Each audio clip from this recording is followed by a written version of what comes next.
Chapter 5 A Lucky Mistake. Everybody was in the backyard. It was looking like my party was going to be the biggest disaster since the Titanic hit that iceberg. Everybody was standing around chit chatting. Darth Vader was still in the bathroom. There wasn't anything to eat. The pizza guy wouldn't be there for an hour. Suddenly, there was a knocking sound on our backyard gate. Who could that be? Asked my mom. All the guests have arrived.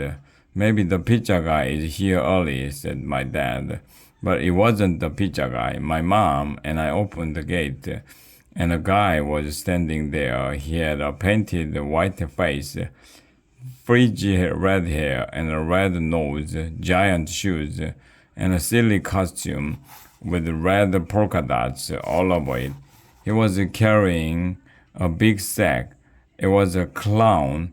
Clowns are so creepy. I fell back in horror. I am Buffo the clown. The clown said, You must be the birthday boy. We didn't order a clown, my mom told him. Mr. Marty sent me an email, Buffo the clown replied. It says to be here at 11 o'clock. It's 11 o'clock. There must be some mistake, my mom said. Mr. Marty came running over. Buffo, Miss Marty said excitedly. So good to see you. I'm so sorry. I must have emailed you by accident. But what a lucky mistake. I'm so glad you are here. Darth Vader is supposed to be entertaining the kids, but he's in the bathroom. This is perfect, my mom said excitedly. You saved the party, Buffo. Suddenly, I wasn't having a Star Wars party anymore. I was having a Buffo the clown party. Oh well, that had to be better than a bunch of people standing around making chit-chat for hours. Wait a minute, said Buffo. Am I gonna get paid for this gig? Of course, replied Mini Marty. Don't worry about it. Then let the Buffo the clown show begin, announced Buffo. He ran into the middle of the backyard, honking a horn that was attached to his belt. Hey kids, shouted Buffo. Do you want to hear a joke? Yeah, we all shouted. I can't hear you, said Buffo. Entertainers are always saying they can't hear you even after you just shouted at them. They must need hearing aids. Yeah, we all shouted louder. What's black and white and red all over? Asked Buffo. A newspaper, somebody shouted. No, said Buffo. An embarrassed moon, somebody shouted. No. A sunburned zebra, somebody shouted. No, said Buffo. It's a polar bear eating a penguin. Oh, snap, said Ryan. Everybody laughed except Andrea, who said that the joke was violent and inappropriate for children. Asterisk. Send your complaints to www.getasenseofhumor.transplant. I didn't think Buffalo's joke was all that funny, but jokes always sound funnier when they're told by a guy in a clown costume. Buffalo the clown told a few more bad jokes.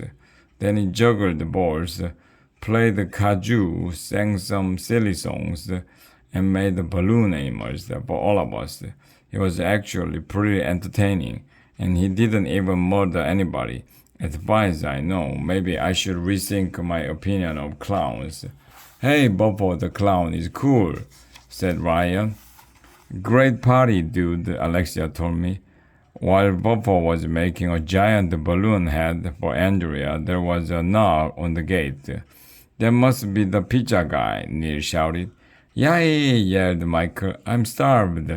But it wasn't the pizza guy. You will never believe who was standing there when I opened the gate. It was another clown. Who are you? I asked. I am Giggles the clown, said the clown. Are you the birthday boy? I got an email from Mr. Marty telling me to come to this address. I got a little lost on the way over. Sorry I'm late. We already have a clown, I told him. What? Shouted Giggles. It's not Buffalo the clown, is it? Actually, it is. I hate Buffalo, muttered Giggles. He marched into the middle of the backyard, looking really angry. Buffalo, shouted Giggles. Giggles, shouted Buffalo. So we meet again, said Giggles. We are going to have a problem here, Buffalo announced. There can be two clowns at the same party. That must be the first rule of being a clown.